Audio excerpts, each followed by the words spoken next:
ನೀವು ಅಧಿಕಾರಕ್ಕೆ ಬರೋಕ್ಕಿಂತ ಮುಂಚೆ ಕಾಂಗ್ರೆಸ್ ಸರ್ಕಾರದಲ್ಲಿ ನಾವು ಮುಸಲ್ಮಾನರಿಗೆ ಅದು ಮಾಡ್ತೀವಿ ಇದು ಮಾಡ್ತೀವಿ ಅಂತ ಹೇಳಿ ಇಡೀ ರಾಜ್ಯದಲ್ಲಿ ಒಂದು ಕ್ಯಾಂಪೇನ್ ನಡೆಸಿ ನಿಮ್ಮ 4% ರಿಸರ್ವೇಷನ್ ಅನ್ನು ತರ್ತೀವಿ. ನಮಗೆ ಯಾವತ್ತು BJP ಸರ್ಕಾರ ಇದ್ದಾಗೂ ಕೂಡ ಬಂದು ನಮ್ಮನ್ನು ಹೆದರಿಸಿರೋ ಅಂಥದ್ದಿಲ್ಲ. ಒಂದು ಭಯವನ್ನು ಹುಟ್ಟಾಕಿ ಆಮೇಲೆ ನಾವು ಅದನ್ನು ಮಾಡಿಸ್ತೀವಿ ಇದನ್ನು ಮಾಡಿಸ್ತೀವಿ ಅಂತ ಹೇಳಿ ಲಾಸ್ಟಿಗೆ ನಿಮ್ಮ ಕ್ಯಾಬಿನೆಟ್ ಎಲ್ಲ ರಚನೆ ಆದಮೇಲೆ ನಮಗೆ ಮುಸಲ್ಮಾನರಿಗೆ ಮೂಸು ನೋಡಲ್ಲ ನೀವು. ಯಾಕಂದರೆ ನಮ್ಮಲ್ಲಿ ಒಂದು ನಂಬಿಕೆ ಹುಟ್ಟಿಸಿರ್ತೀರ, ಕಾಂಗ್ರೆಸ್ ಸರ್ಕಾರ ಬಂದರೆ ಮಾತ್ರ ನೀವು ಧೈರ್ಯವಾಗಿರ್ಬೋದು, ಇಲ್ಲ ಅಂತ ಹೇಳಿದ್ರೆ ನಿಮ್ಮ ಜೀವನದಲ್ಲಿ ನೀವು ಧೈರ್ಯವಾಗಿ ಇರೋಕ್ಕಾಗಲ್ಲ. BJP ಅವರು ನಿಮ್ಮನ್ನು ಅಪೋಸ್ ಮಾಡ್ತಾರೆ, ನಿಮ್ಮನ್ನು ಬಿಡಲ್ಲ ಯಾವುದೇ ರೀತಿ ಅಂತ ಹೇಳಿ ಅನ್ನೋದು ಹುಟ್ಟಾಕಿರ್ತೀರ. ಅದಕ್ಕೆ ನಾನು ಕೇಳೋದು, ಇದು ಬಂದ ಮೇಲೆ ಅಧಿಕಾರಕ್ಕೆ ಯಾವ ಕೆಲಸನೂ ನೀವು ಮಾಡಲ್ಲ. ಸೊ ನಾನು ಕೇಳೋದು, ಒಬ್ಬ ಮುಸ್ಲಿಂ ಆಗಿ ನೀವು ಕಾಂಗ್ರೆಸ್ ಪಕ್ಷನ ಇಲ್ಲ ಕಾಮ್ಚೋರ್ ಪಕ್ಷನ ಸರ್?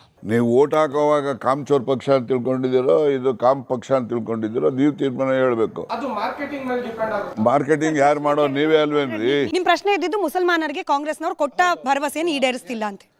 ನೋಡಿ, ಮುಸ್ಲಿಮ್ಸು ಏನಿದ್ದಾರೆ ಅವ್ರ ಪ್ರೋಗ್ರಾಮ್ ಏನಿರುತ್ತೆ ಅಂತ ಹೇಳಿದ್ರೆ ಅವರು BJP ಸೋಲಿಸ್ಬೇಕು ಅಂತ ಇರ್ತಾರೆ ಅಷ್ಟೇ. ಅವರು ಕಾಂಗ್ರೆಸ್ ಗೆಲ್ಲಿಸ್ಬೇಕು ಅಂತ ಓಟ್ ಹಾಕೋದಿಲ್ಲ. ಅವರು BJP ಸೋಲಿಸ್ಬೇಕಂತದ್ದು.